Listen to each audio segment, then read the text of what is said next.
Aveline Rook drank the Frostglass, while 700 dragons watched the royal furnaces burn.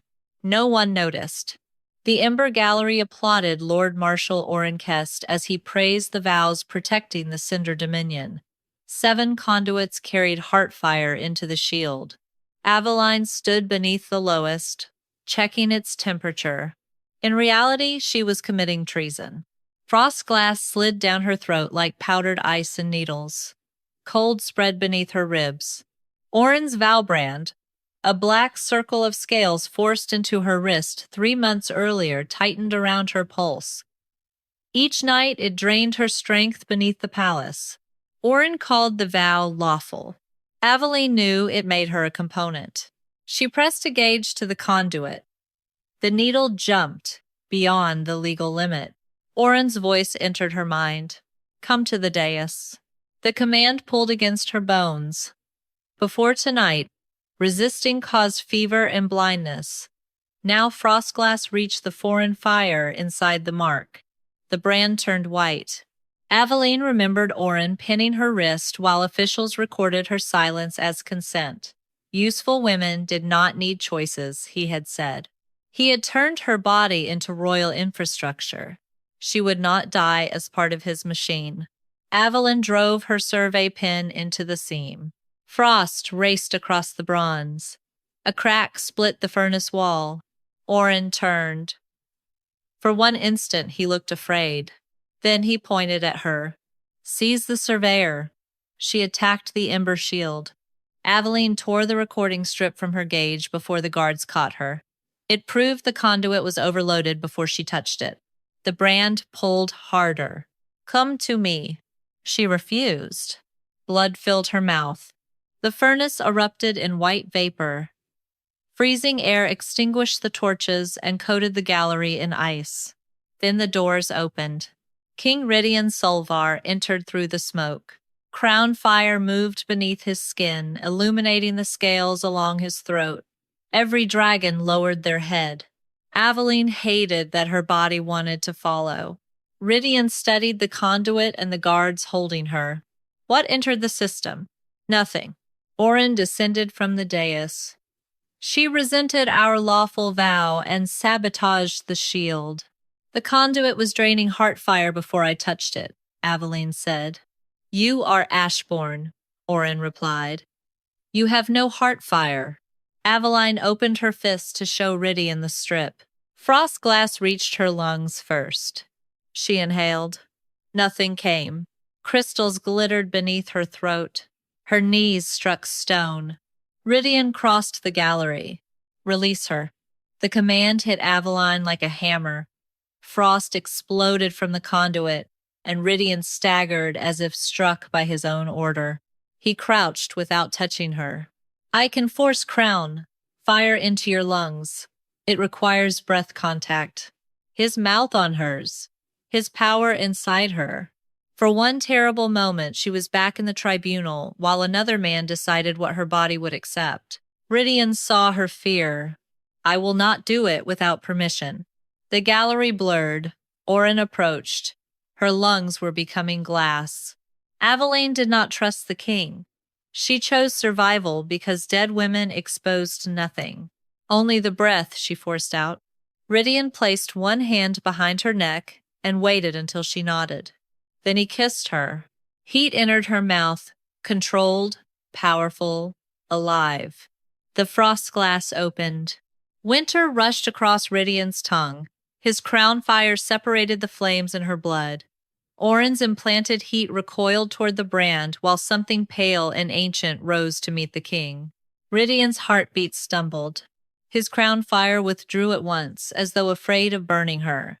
His hand tightened, then loosened before restraint became possession. He pulled away but held her for 2 breaths. His thumb wiped blood from her lip. Aveline went still. It was the first touch in 3 months that gave warmth without taking anything from her. You are not Ashborn, Rhydian said. Before she could answer, every furnace beneath the palace cracked. White frost lines spread across the floor, forming thousands of interlocking vow circles. Some were dim, hollow, and severed. Dead bonds.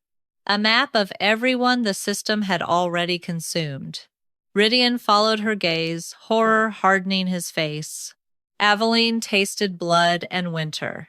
"The throne isn't protecting the bonds," she whispered as her brand split open. "It is feeding on them." The first dead bond vanished before Aveline could touch it.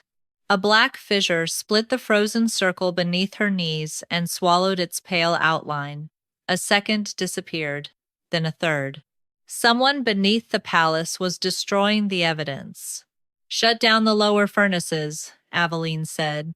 Lord Marshal Oren Kess stepped between her and the nearest control lever. "Your Majesty, she has already attacked the Ember Shield. She cannot be permitted near another mechanism." Rhydian did not look at him. "How many dead bonds did you see?" 37 before they began disappearing. "You were suffocating." "I was not blind." Oren's face remained calm, but the damaged brand around Aveline's wrist tightened. The Frostglass had cracked its surface. It had not destroyed the vow. His command entered her mind. "Give me the recording strip." Pain drove from her wrist to her shoulder. Aveline closed her fist around the thin copper strip torn from her furnace gauge. Its marks proved the conduit had been overloaded before she drank the Frostglass. Oren could still reach her. He could not yet control her completely. Rhydian rose. "Seal every furnace chamber. No records, workers, or components leave the palace." Oren bowed. "At once." Too easily. Aveline watched him signal 2 officers near the eastern passage. They did not move toward the furnaces. They headed for the archive stairs. "He is sending them for the records." Oren turned. Poison has made her paranoid. Aveline forced herself upright. Crystals scraped inside her lungs, but remaining on the floor would let them treat her as a dying victim instead of the only surveyor who understood the system. "The gallery conduit carried 3 times its registered load," she said. "If the ledgers matched the furnaces, there would be nothing to remove." Rhydian looked toward the officers. "Captain." A royal guard blocked the archive passage. For one heartbeat, anger broke through Oren's composure. Then his gaze dropped to Aveline's bleeding wrist. "Come to me." Her body moved 1 step. Aveline drove the edge of the copper strip into her palm. Fresh pain severed the command. She stopped. Rhydian saw it. "What is he doing?" "The vow is still active." The king's crown fire flared beneath his skin. Oren opened his hands. "A lawful consort bond permits emotional communication, nothing more." He commanded me. "That is impossible without willing submission." Aveline laughed once, though it hurt to breathe. "My silence was recorded as willingness." "Why should the bond demand more honesty than your tribunal?" The gallery went still. A noble woman near the dais covered the brand on her wrist with her opposite hand. Another stepped away from her husband. Several women lowered their sleeves as if cloth could hide what everyone now understood. Rhydian watched them. Something colder than fury entered his expression. "Release the bond." "Only a bond right may alter a registered vow," Oren said. "And the shield cannot survive an uncontrolled severance." A vibration passed through the floor. Far below, another furnace cracked. The remaining white circles faded. The proof was gone, but not all of it. Aveline unfolded the recording strip. Beside the overload marks, a repeating scale-shaped scar had burned into the copper. She had seen that pattern before. On women who disappeared after their vow ceremonies. She folded the strip before Oren could study it. "I need the bond registry and the missing person ledgers." "You need a healer," Rhydian said. "I need both. You can barely breathe. And someone is erasing the system faster than I am dying." His jaw tightened. "Until the poison is contained, you will remain under royal guard." The command struck the Frostglass. Ice burst through Aveline's lungs. She collapsed against him, coughing blood across his coat. Rhydian caught her. then withdrew one hand too quickly, as though his own touch had become dangerous. His eyes fixed on the blood staining the royal black. For a brief moment, he turned his face away. When he looked back, the authority in his expression had become restraint. "I should not have ordered you." "No," Aveline managed. "You should not have." He loosened his arm but did not abandon her weight. His thumb wiped the blood from the corner of her mouth, then stopped. He held himself close enough to keep her standing and far enough that she did not feel trapped. Aveline's breath shuddered. For the first time, someone stronger than her had heard resistance and chosen to listen instead of press harder. Oren watched them with silent calculation. Rhydian turned to the guards. "Prepare the Western Recovery Chamber." Aveline gripped his sleeve. "No royal physicians. They certify bonds. Oren will know every treatment and every word I say." Rhydian looked toward his former regent. "What do you propose?" "Not an order. A question." Aveline made her choice. "Take me to the abandoned survey room beneath the western tower. Bring a neutral healer, the registry ledgers, and every name connected to a disappearance after a vow ceremony." Oren stepped forward. "Giving a suspected saboteur protected records endangers the Dominion." Aveline held Rhydian's gaze.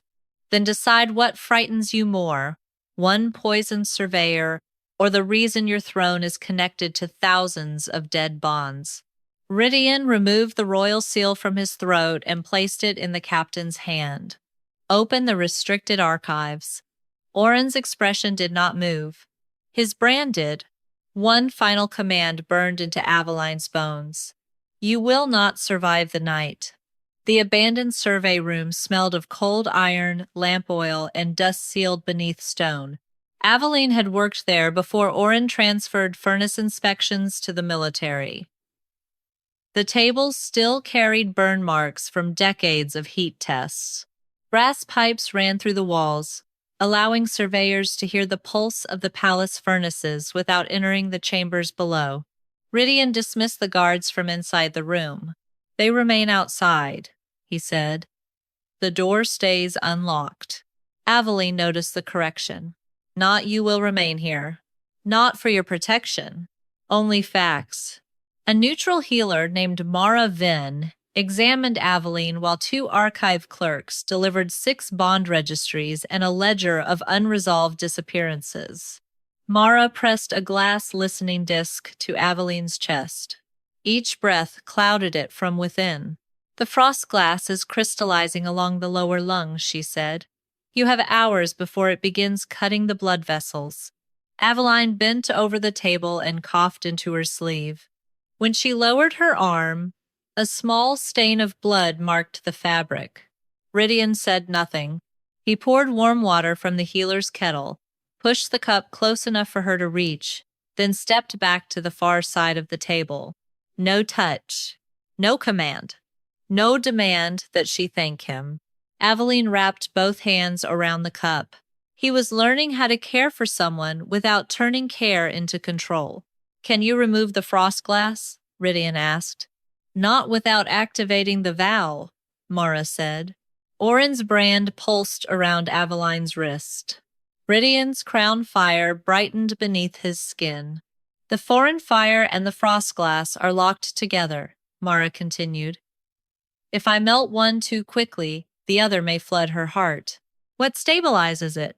"Compatible resonance." Aveline understood before Mara looked toward the king. "His fire."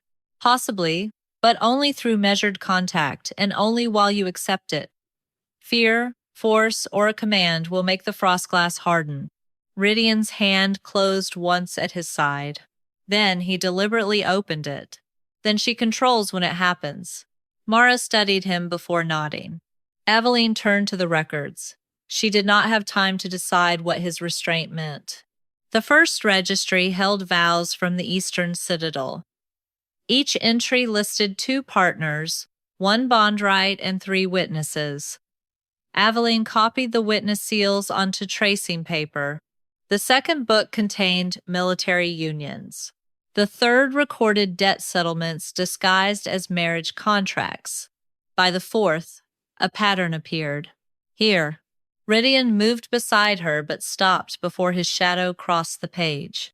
Aveline pointed to a flame-shaped witness seal beneath a supposedly voluntary vow.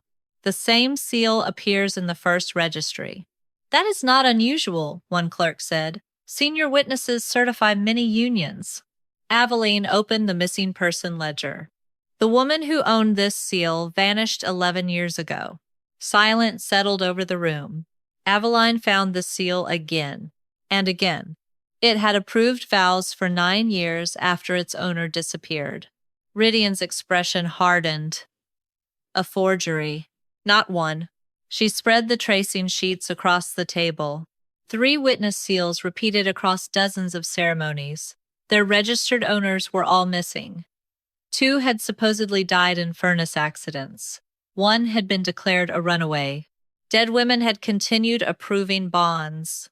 The scale-shaped scar on Aveline's copper recording strip matched the border surrounding every false seal. This was not caused by damage to the conduit, she said. It is a transfer signature. Rhydian looked at the strip. Explain. The furnace marked the copper with the same pattern used to validate these vows. The ceremonies were connected to the energy system before the brands began draining anyone. One clerk lowered his gaze. Aveline saw it. You knew? No. His answer came too quickly. She slid the missing person ledger toward him. Which names were you ordered not to copy? The clerk's face lost its color. Before he could answer, the brass listening pipes began to hum. A low note moved through the wall. Then another. Aveline placed her palm against the nearest pipe. The metal was warming. Too quickly. Someone activated the western furnace. Rhydian crossed to the speaking tube. Who authorized ignition? Static answered. Then Oren's voice emerged. The ember shield is losing pressure. I have ordered emergency output from every royal conduit. Aveline looked at the open registries. Emergency output would pull heart fire through every active vow connected to the palace. It would also burn away the remaining transfer signatures. He is purging the evidence. Oren continued. The surveyor's contamination has endangered the capital. Under emergency law, she must undergo an immediate royal examination.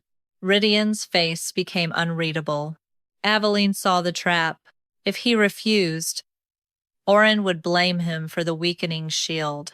If he agreed, Oren would gain legal access to her body, her brand, and the Frostglass. The clerk reached inside his coat. Rhydian caught his wrist before he could withdraw the hidden object. A black heart-scale fragment fell onto the table. Its surface carried Aveline's name, not carved recently, burned into it 3 months earlier, on the night of her forced vow. Beneath her name was a second inscription. Transfer approved. Royal Crown Authority. Rhydian read the inscription twice. Transfer approved. Royal Crown Authority. The words did not accuse an unnamed official. They accused the throne. Aveline watched his face close behind the expression he wore before councils and executions. The warmth he had offered her disappeared beneath royal discipline. Oren's voice came again through the speaking tube. The shield has lost another degree of pressure. I require the surveyor immediately. Rhydian turned the heart-scale fragment over. The reverse side carried his crown seal. Not a copy. Not a crude forgery. The real magical signature of the king. I never authorized this transfer, he said. Then someone used your authority without your knowledge, Aveline replied. One archive clerk shifted uneasily. Rhydian noticed. Who had access to the crown seal 3 months ago? The clerk swallowed. The Lord Marshal managed emergency authorizations during the border war. Aveline looked toward the speaking tube. Oren had possessed Rhydian's authority when her silence was recorded as consent. He had possessed it when her heart fire was transferred. And he still controlled the furnaces. Mara removed the listening disc from Aveline's chest. New fractures had appeared beneath the skin over her ribs. She cannot survive another uncontrolled command, the healer said. The Frostglass is responding to every attempt at dominance. Rhydian's gaze rested on the blood drying at Aveline's mouth. Before he could answer, the locked archive door shook beneath a heavy impact. A royal officer called from outside. Your Majesty, emergency council order. The Western districts are reporting shield breaches. Rhydian opened the door. Commander Vale entered, carrying a sealed report. Soot covered his armor, and one side of his face was blistered. 3 villages have been evacuated, Vale said. Ash storms cross the northern barrier. The shield engineers report foreign contamination spreading from the palace furnace. His eyes moved to Aveline. Oren had prepared his accusation carefully. Not merely sabotage, a crisis with injured civilians and evidence pointing toward her Frostglass. Rhydian broke the report's seal. Aveline studied the diagrams over his arm. The contamination map showed frost spreading from the gallery into the western conduits. It looked convincing. Too convincing. The timestamps are wrong, she said.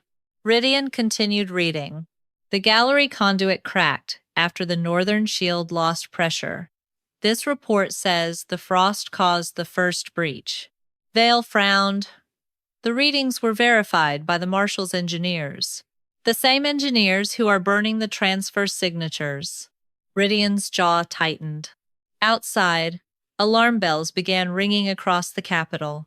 1 bell for a furnace failure. 2 for a shield breach. The 3rd bell meant civilian deaths. It rang before the second stopped. Rhydian looked toward the ceiling as if he could see the city through layers of stone. Aveline understood the choice pressing upon him. Trust the poisoned woman holding evidence against the crown. Or trust the military system that had protected his kingdom for years. Oren wants you to examine me, she said. Not because I caused the breach. Because the Frostglass can distinguish implanted fire from natural fire. If the contamination reaches the central furnace, thousands could die. And if you hand me to him, the truth dies first. Rhydian faced her. The examination will be conducted by royal physicians under my direct supervision. Mara stiffened. You heard her warning. Those physicians report to the Bond Tribunal. They report to the Crown, which is named on her heart scale, Aveline said. The words struck him. For a moment, his control faltered. Then the 3rd bell rang again. Rhydian made his decision. I am authorizing a compulsory examination. The Frostglass inside Aveline hardened. She gripped the table as ice cut across her lungs. Rhydian stopped before adding another command, but the harm was already done. You said I controlled when your fire entered me. You do. Only until protecting the kingdom became inconvenient. His face tightened. I will not allow Oren to touch you. You are giving him the law that permits it. Guards entered the room. Rhydian did not order them to seize her. He did not need to. His decree had already made resistance treason. Aveline looked at the warm water he had placed beside her. An hour ago, she had believed he was learning the difference between care and control. Now she understood that powerful men respected choice only until choice threatened what they valued more. She slipped the tracing sheets into Mara's medical bag while the guards prepared an escort. The healer covered the movement with her body. Rhydian approached Aveline slowly. I will remain with you throughout the examination. That does not make it voluntary. No. The answer was quiet. At least he did not insult her with another lie. The western door opened. 4 royal physicians waited beyond it. Behind them stood Oren. He should have been in the furnace chambers. Instead, he had known exactly where the examination would occur before Rhydian issued the decree. Aveline met the king's eyes. You told no one which chamber you would use. Rhydian turned toward Oren. Too late. The damaged brand ignited around Aveline's wrist. Oren smiled. and every royal guard in the corridor lowered their weapons, not toward him, but toward her. The guards moved as one. Their weapons turned toward Aveline, but their faces showed confusion. One soldier stared at his own sword as though another hand controlled it. Orin had activated their service vows. Rhydian stepped between Aveline and the blades. Crown fire spread across his shoulders. "Stand down." The soldiers trembled. None obeyed. Orin remained at the corridor's far end. "Your decree placed the examination under emergency law. Every sworn guard must secure the contaminating source." "You wrote that clause," Rhydian said. "I preserved the kingdom while you fought its wars." Aveline saw the trap. Rhydian's order had identified her as a threat inside the vow network. Orin could now direct every royal brand against her without issuing an illegal command himself. The nearest guard lunged. Rhydian caught the blade in one burning hand, but 3 more soldiers advanced. "Do not hurt them," Aveline said. "They are being pulled through their vows." The damaged brand on her wrist flared. "Kneel for examination." Her knees buckled. Rhydian reached for her, then stopped before touching. Aveline drove the copper recording strip against her brand. Frostglass surged through the etched transfer signature. White cold raced into the floor. Every guard gasped. For one heartbeat, their service brands became visible beneath their armor, red lines running from their chests toward the central furnace. Not separate vows. One network. "The command is traveling through the heat conduits," Aveline said. Rhydian tore open the access panel beside the door. Furnace pipes pulsed behind it like arteries. "What do you need?" "A path without crown, fire." He extinguished his hands. A sword cut across his upper arm before he blocked it. Blood darkened his sleeve. Aveline forced cold into the exposed pipe. The command lines froze. The soldiers collapsed, unconscious but alive. Orin stepped backward. "Seal the western tower. The saboteur has attacked the royal guard." Iron shutters descended over every exit. Aveline grabbed the heart scale fragment, the recording strip, and one tracing sheet from Mara's bag. Rhydian caught the shutter before it closed. "Go." It was not a command. It was an opening. Aveline slid beneath with Mara. Rhydian followed before the iron struck the floor. They entered an abandoned furnace passage filled with ash. "You are bleeding," Aveline said. "It is not important." That is what powerful men say when they expect others to carry the consequences. He stopped. "My decree gave him access to you," Rhydian said, "and control of those guards." "Yes. I believed supervision would limit the harm. You believed your presence could make coercion safe." He had no answer. Aveline led them to an old pressure chamber connected to the western shield gauges. If Orin had fabricated the contamination report, the original measurements might remain inside the mechanical drums. She opened the first housing. A soot paper roll recorded 11 years of shield pressure. Aveline aligned its dates with the copied vow registry. Every major decline followed a surge in forced ceremonies. Not before them. After. Rhydian stared at the pattern. Orin said additional vows strengthened the shield after each breach. He reversed cause and treatment. Aveline placed the black heart scale beside the chart. Its stolen fire signature matched the pressure drops. The coerce bonds were not saving the ember shield. They were poisoning it. Frostglass had not contaminated the system. It had forced the furnace to reveal what kind of energy it had been consuming. Aveline's goal changed. Breaking her own vow was no longer enough. Escaping Orin would leave thousands inside the machine while the kingdom continued to collapse. A warning bell sounded inside the pressure chamber. The northern barrier had begun to split. Rhydian reached for the speaking tube. Aveline closed the valve. "Orin controls every official channel. Then what will you do?" She gathered the soot paper roll and stepped away from him. I am leaving the palace. I can protect you.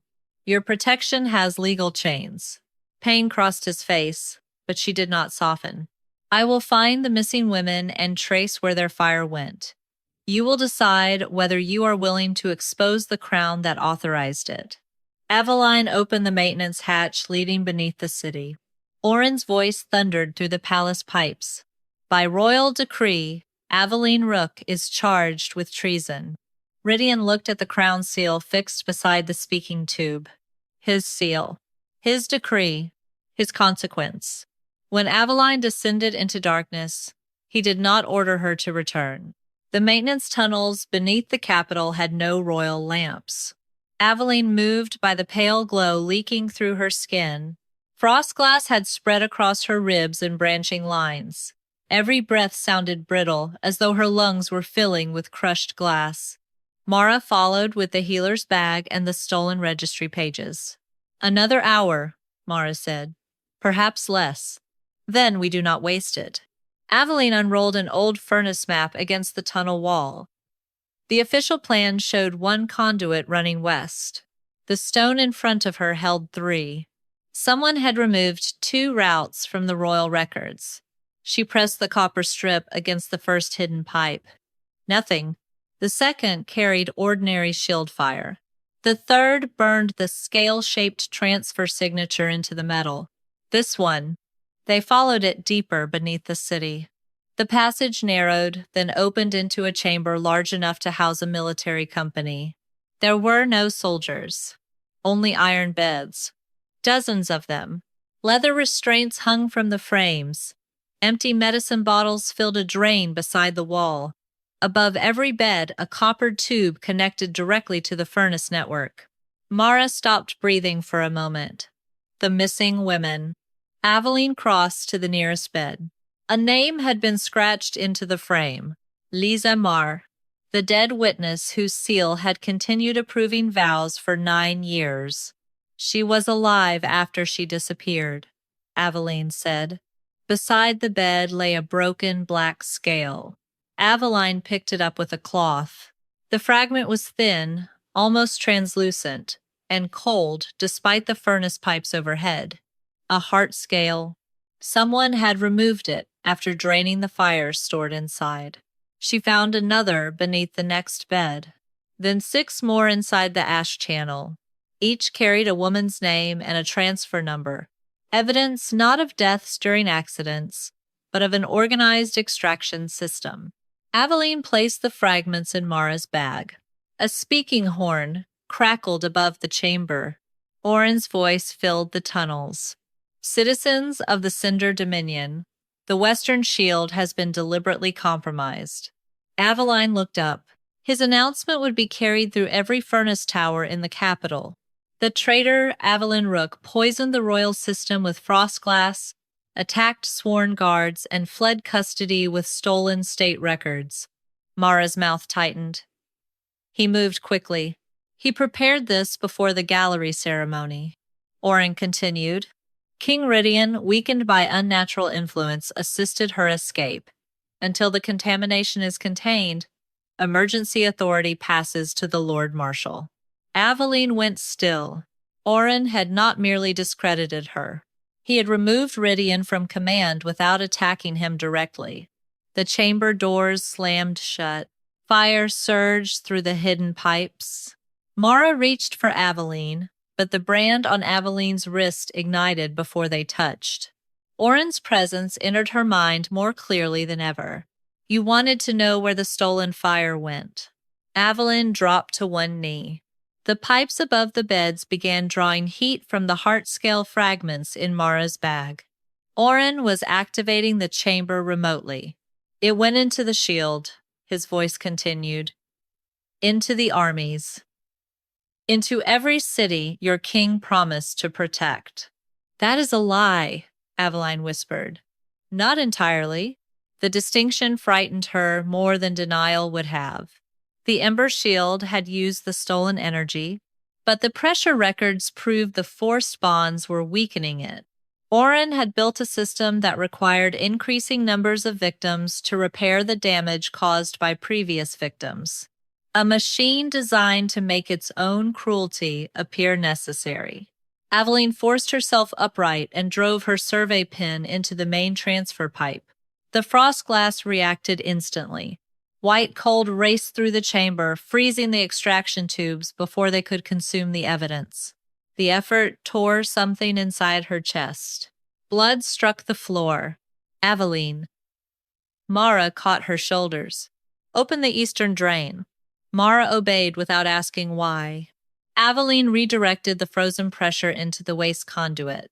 The chamber door burst outward, creating an escape route into the lower aqueduct. But the brand did not cool. It became hotter. A new line formed beneath Aveline's skin, running from her wrist toward her heart. Oren had rerouted the entire emergency network through her damaged vow. Mara examined the glowing line and went pale. He has made you the central regulator. If I die, the stored fire discharges uncontrolled. The shield falls. And if we sever the vow now, the same thing happens. Aveline looked at the abandoned beds. Oren had transformed her from evidence into leverage. Rhydian could no longer free her without endangering the kingdom, and Aveline could no longer destroy the bond without killing thousands. From somewhere above came the roar of a dragon crowd accepting Oren's accusation. Then the speaking horn delivered his final decree. Aveline Rook will surrender before dawn, or the western districts will burn. Aveline refused to surrender. Instead, she followed the extraction chamber's waste conduit toward the oldest foundations of the capital. The passage ended at a bricked arch hidden behind mineral deposits. One stone carried a survey mark no royal engineer had used for 2 centuries. A pale star enclosed by an open circle. Aveline pressed her frozen palm against it. The wall opened. Beyond it waited a small room filled with forbidden bondrite tools. An elderly woman sat beside a cold furnace, holding a knife across her knees. I wondered when Oren's regulator would find me, she said. Mara moved protectively in front of Aveline. The woman lowered the blade. My name is Tessa Vale. I registered Aveline Rook's vow. Aveline's damaged brand burned. You recorded my silence as consent. I did. The admission landed harder than an excuse. Tessa's eyes filled with shame, but Aveline felt no sympathy. Why? Because Oren had my daughter in one of those extraction beds. He promised to release her if I certified your bond. Did he? No. Tessa opened a locked cabinet and removed a bundle of sealed reports. The top page bore the insignia of the Royal Shield Engineers. Aveline read the first conclusion. Coerced heart fire produces structural decay. Voluntary resonance produces stable distribution. The report was 18 years old. Rhydian's uncle had suppressed it. Oren had continued the system after taking control as regent. They always knew, Mara said. Tessa nodded. Force bonds create powerful initial output, but the fire resists. It tears the shield from within. Each new victim temporarily fills the fractures caused by the last. Aveline thought of the soot paper chart. A kingdom consuming women to repair damage created by consuming women. Why me? Tessa looked at the pale light moving beneath Aveline's skin. Because your fire does not submit to hierarchy. Aveline's chest tightened. You were born with a form of cold fire called pale comet resonance. It does not command other flames. It connects them, if they are given freely. I am not a lost queen. No, your blood gives you no throne. Relief came first. Then anger that anyone had tried to build one around her body. Pale comet dragons maintained the first ember shield through voluntary circles. Tessa continued. No crown controlled the exchange. Every dragon chose how much fire to give and when to withdraw. Oren needed that hidden, Aveline said. He needed more than silence. He needed your resonance trapped inside a vow he controlled. You were meant to regulate the network while the crown continued draining it. The brand's new line pulsed toward Aveline's heart. Orin had not chosen her because she was powerless. He had chosen her because her power could make his broken system appear sustainable. Footsteps sounded in the passage. Mara reached for her knife. Rhydian entered alone. His royal coat was gone. Blood dried along his wounded arm, and the crown fire beneath his skin had dimmed. Aveline did not move toward him. How did you find us? The old survey maps listed a waste route beneath the western tower.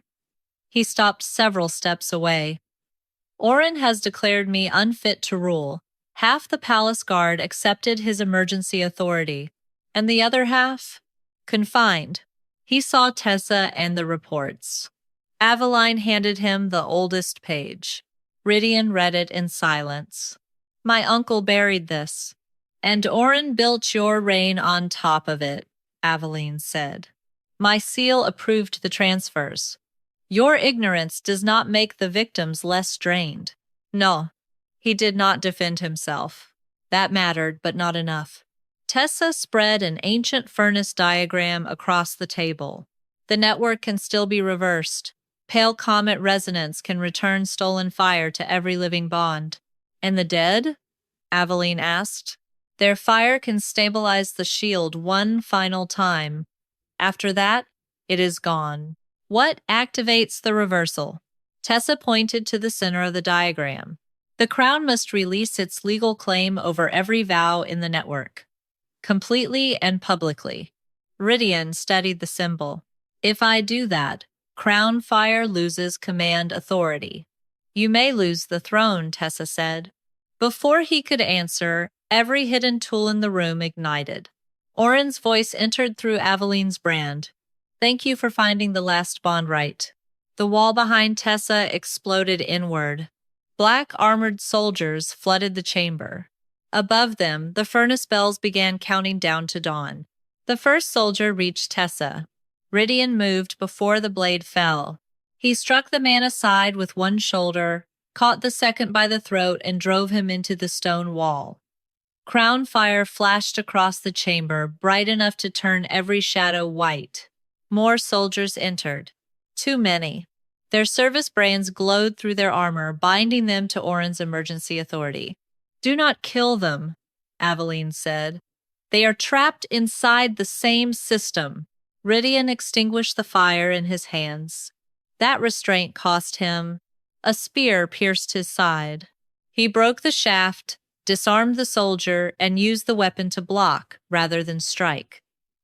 Mara dragged Tessa behind the cold furnace, while Aveline pressed her palm to the ancient diagram. The pale comet symbol answered with a faint pulse. Not enough. The network still recognized Rhydian as its lawful center. Orin's voice came through the burning tools. Surrender the regulator, and I may allow the king to retain his ceremonial throne. Rhydian laughed once. There was no humor in it. You never intended to preserve the throne. I preserved it for 15 years, Orin replied. You wore the crown. I ensured the kingdom survived your conscience. Another soldier lunged. Rhydian caught the blade across his forearm, then forced the man to the floor without breaking his neck. Aveline saw what Orin had understood.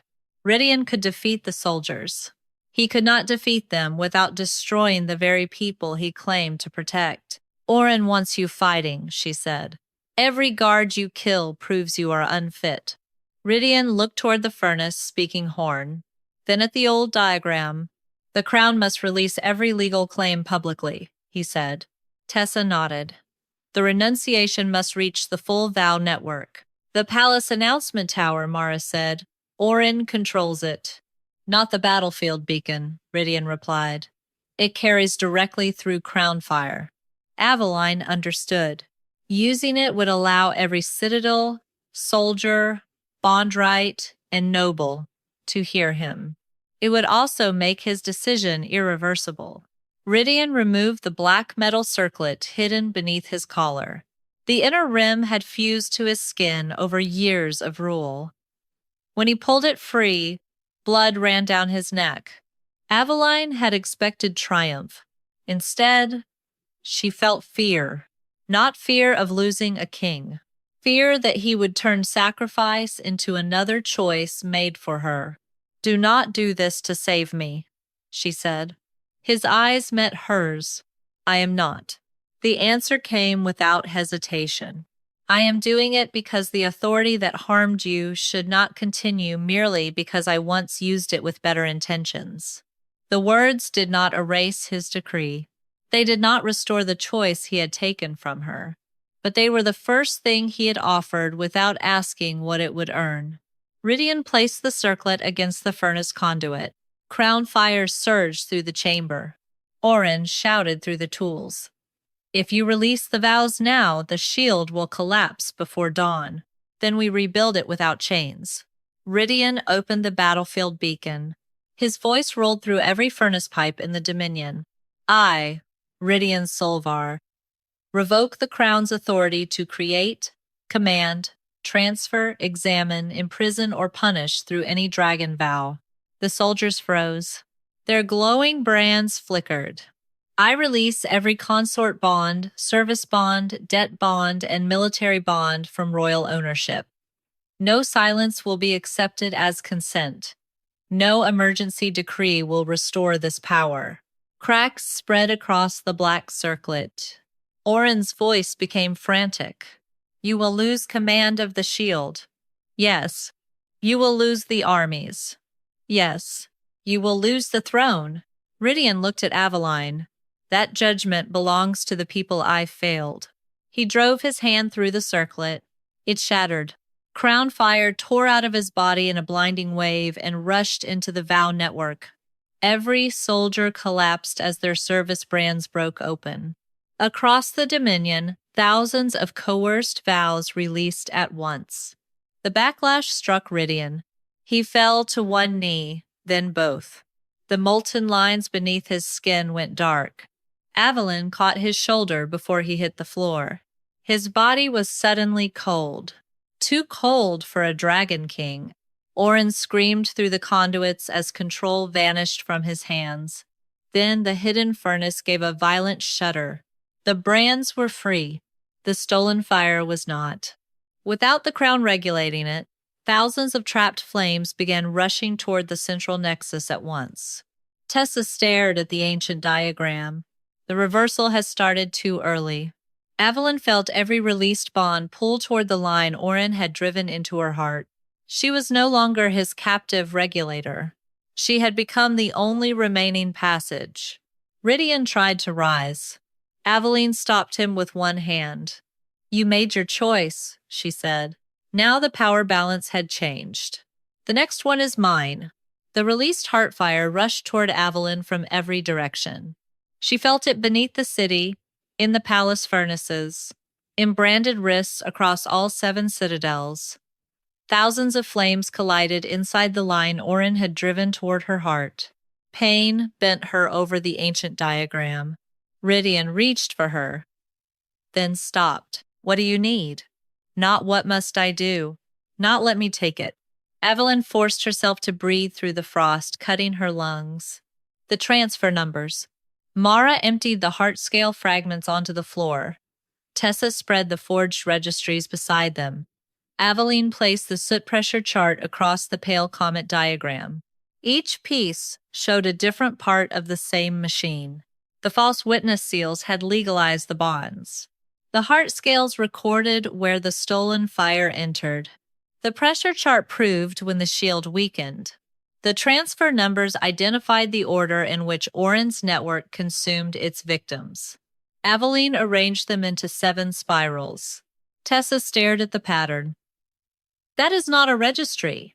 It is a furnace sequence," Aveline said. Oren built the vow system over the original pale comet channels. He inverted them, Mara realized. The ancient network had once distributed freely, given fire outward. Oren had reversed its direction to pull fire inward toward the crown. Aveline used her blood to connect the 7 spirals. A new sigil appeared. Open circles linked by branching lines with no symbol at the center. No throne. No master. The system does not need a regulator, she said. It needs consent at every point. A distant explosion shook dust from the ceiling. Oren's voice roared through the conduits. Emergency extraction begins now. The line beneath Aveline's skin blazed. Across the Dominion, released brands reignited not as bonds, but as open wounds through which Oren attempted to drain the remaining heart fire before the network could collapse. Rhydian tried to stand. Without crown fire, his legs failed.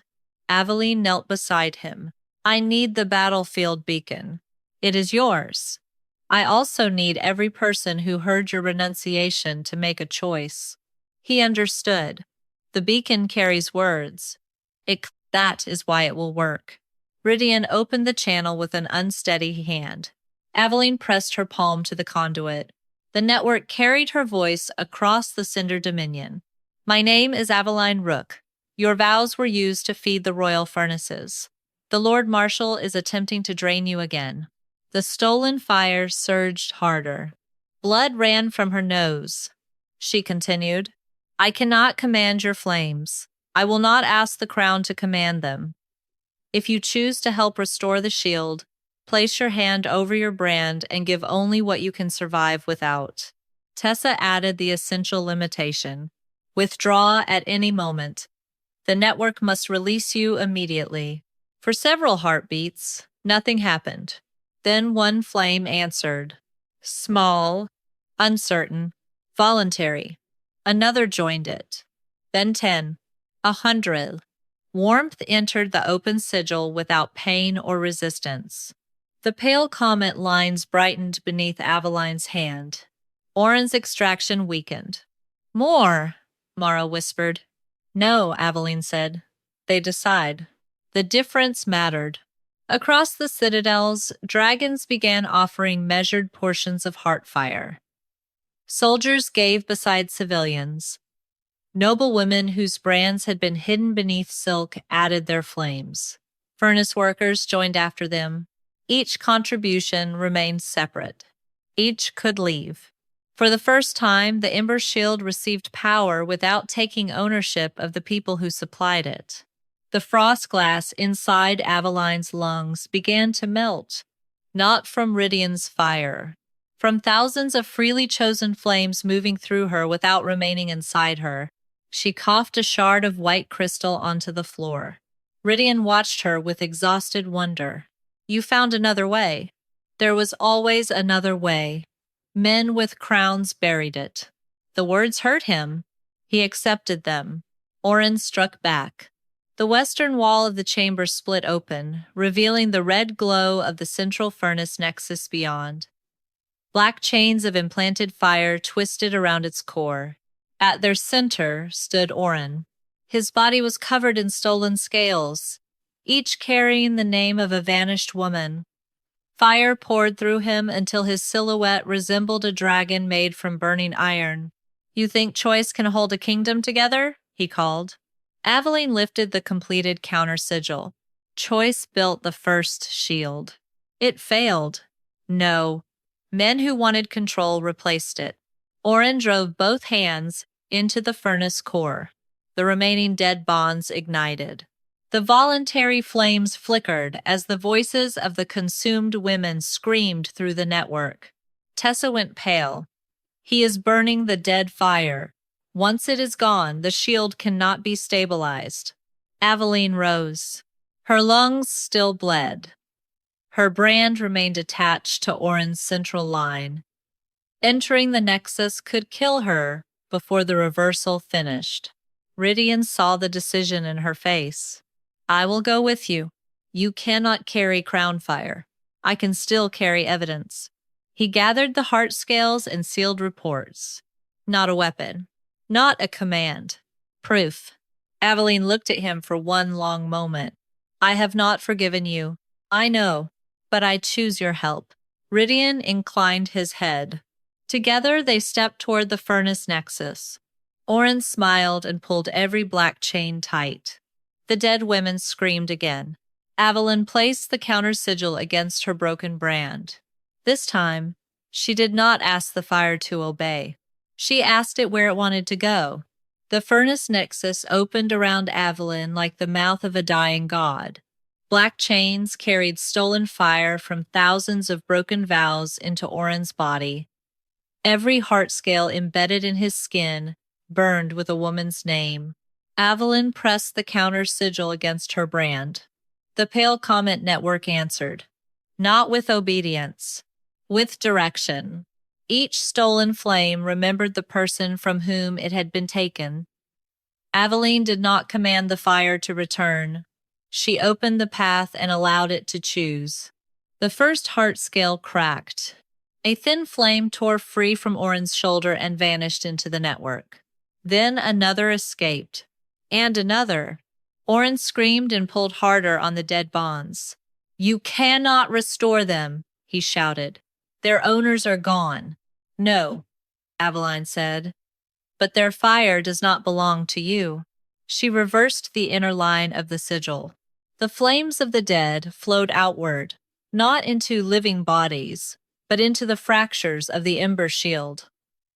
Their final energy became protection rather than captivity. Across the Dominion, the barrier brightened. Oren drove a chain through Aveline's damaged brand.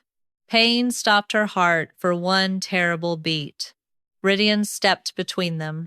He had no crown fire, no command authority, and no supernatural weapon left. He held only the oldest suppressed report. The Lord Marshal knew forced bonds damaged the shield, he declared into the battlefield beacon. He falsified consent, stole heartfire, and used my seal to hide the transfers. Mara transmitted the pressure records. Tessa named every false witness seal she had been forced to certify. The heart scale fragments displayed the names of the missing women across every public furnace wall. Oren's strategy could survive accusation. It could not survive the complete evidence chain. The soldiers surrounding the nexus lowered their weapons. Oren reached for their service vows. Nothing answered.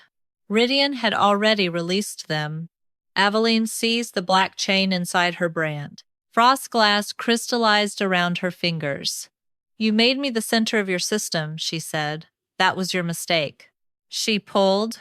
The brand tore free from her wrist. The connection snapped back through the network and struck Oren. Every stolen scale shattered at once. His fire poured out of him, returning to the living and sealing the final fractures with the power of the dead. Oren fell beside the furnace, human, powerless, and unable to shift. The council later sentenced him to permanent exile beyond the volcanic frontier. Death would have ended his reckoning too quickly. He would live without title, fire, or authority while the Dominion recorded every name he had tried to erase. Rhydian submitted himself to an open tribunal. He surrendered emergency control of the furnaces, opened the royal archives, freed every person held under bond custody, and signed laws requiring spoken consent and unrestricted withdrawal from every vow. The council allowed him to retain the throne. Aveline did not return to him.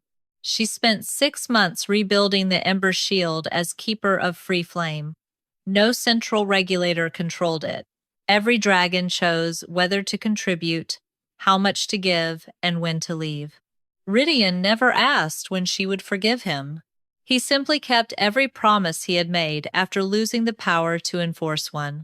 On the first winter night, Aveline found him alone beside the restored central furnace. I have one vow left to examine, she said. His golden eyes lifted to hers. Whose? Our. She kissed him before he could step closer. The last frostglass melted on her tongue. Rhydian tasted winter and immediately withdrew his crownless fire, waiting for her choice. Aveline placed his hand over her unbranded wrist. This vow carries no ownership, she said. Either of us may leave.